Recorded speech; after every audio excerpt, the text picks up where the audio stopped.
വേടനെതിരായ അന്വേഷണത്തിൽ നിന്ന് പിന്നോട്ടു പോകാനാണ് സർക്കാരിന്റെ നീക്കം. മന്ത്രി തന്നെ, വനം വകുപ്പ് മന്ത്രി തന്നെ ഇക്കാര്യം സ്ഥിരീകരിച്ചിരിക്കുന്നു. ഇപ്പോൾ സജിത മഠത്തിൽ നാടകാഭിനേതാവും നാടക പ്രവർത്തകയും നടിയുമാണ് അവർ. സജിത മഠത്തിൽ, ഇത് പൊതുസമൂഹത്തിൽ ഉണ്ടാകുന്ന ഒരു ഒപ്പീനിയൻ ചേഞ്ച് ആയി കാണണമോ? സമൂഹം പൊതുവായി വേടനോടൊപ്പം നിൽക്കുന്നു. വേടനെ പോലൊരു റാപ്പർക്ക് ഇത്രയും പിന്തുണ സമൂഹത്തിൽ നിന്ന് ലഭിക്കുന്നത് അപൂർവമാണ്. അങ്ങനെ തോന്നിയോ? അദ്ദേഹം ഒരു വളരെ പ്രധാനപ്പെട്ട കലാകാരൻ തന്നെയാണ്. പ്രത്യേകിച്ച് യങ്സ്റ്റേഴ്സിന്റെ ഇടയിൽ വളരെ ഇൻഫ്ലുവൻസ് ഉള്ള കലാകാരനാണ്. പിന്നെ അദ്ദേഹത്തിന്റെ പാട്ടിലൂടെ മാത്രമേ എനിക്കൊക്കെ പരിചയമുള്ളൂ. ഞാൻ അദ്ദേഹത്തിന്റെ ലൈവ് മ്യൂസിക് ഒന്നും കണ്ടിട്ടുമില്ല, പെർഫോമൻസ് ഒന്നും കണ്ടിട്ടുമില്ല.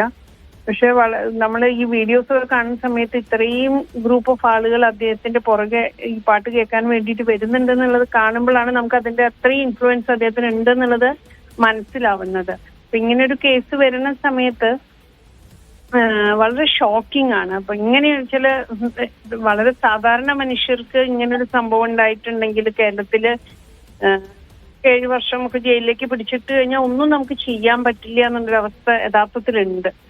അപ്പം ഇത്രയും മനുഷ്യരുടെ പിന്തുണ അദ്ദേഹത്തിന് കിട്ടിയത് തീർച്ചയായിട്ടും സജിത, ഞാൻ ചോദിക്കാൻ കാരണം അങ്ങയുടെ ഒരു ഫേസ്ബുക്ക് പോസ്റ്റ് രാവിലെ കണ്ടിരുന്നു. അത് അലനും താഹയും അറസ്റ്റിലായ സമയത്തുണ്ടായിരുന്ന ഒരു പൊതുവികാരമല്ല ഇപ്പോൾ കാണുന്നത് നിങ്ങൾക്ക് തോന്നുന്നില്ലേ?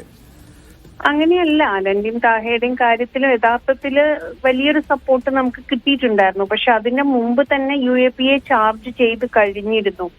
UAPA ചാർജ് ചെയ്യരുത് എന്ന് നമ്മൾ ആവശ്യപ്പെട്ടിട്ടുണ്ടായിരുന്നു, പലവരും ആവശ്യപ്പെട്ടിട്ടുണ്ടായിരുന്നു. പക്ഷെ അന്നത്തെ സാഹചര്യത്തിൽ UAPA ചാർജ് ചെയ്തു. പിന്നെ ഒരാഴ്ചക്കുള്ളത് NIAക്ക് കൊടുക്കുകയും ചെയ്തു. അങ്ങനെ അത്തരം ഒരു സിറ്റുവേഷനിലൂടെ കടന്നു പോയത് കൊണ്ട് തന്നെ എനിക്ക് പേഴ്സണലി ഭയങ്കര പേടിയുണ്ടായിരുന്നു.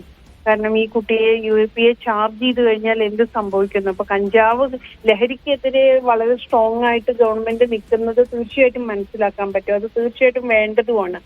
സിനിമാ പ്രവർത്തക എന്നുള്ള നിലയ്ക്ക് നമ്മളെല്ലാവരും അതിനെ സപ്പോർട്ട് ചെയ്യുകയും ചെയ്യും.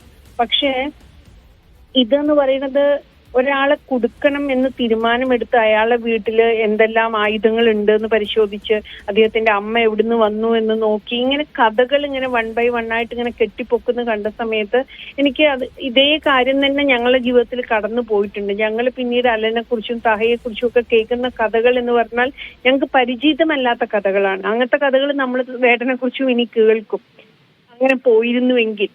പക്ഷെ ഭാഗ്യത്തിന്, അവന്റെ ഭാഗ്യത്തിനും നമ്മളുടെ എല്ലാവരുടെയും ഭാഗ്യത്തിനും ഇത് ഇപ്പൊ തൽക്കാലം ഇത് പരിഹരിച്ചു എന്നാണ് ഞാൻ വിചാരിക്കുന്നത്. അത് മനസ്സിലാക്കുകയും പരിഹരിക്കപ്പെട്ടും വീണ്ടും ഒരു അല്ലും താഹയും ഉണ്ടാവാതിരിക്കട്ടെ എന്നെനിക്ക് പറയാനുള്ളൂ അതിനെ കുറിച്ചിട്ട്. നന്ദി സജിത.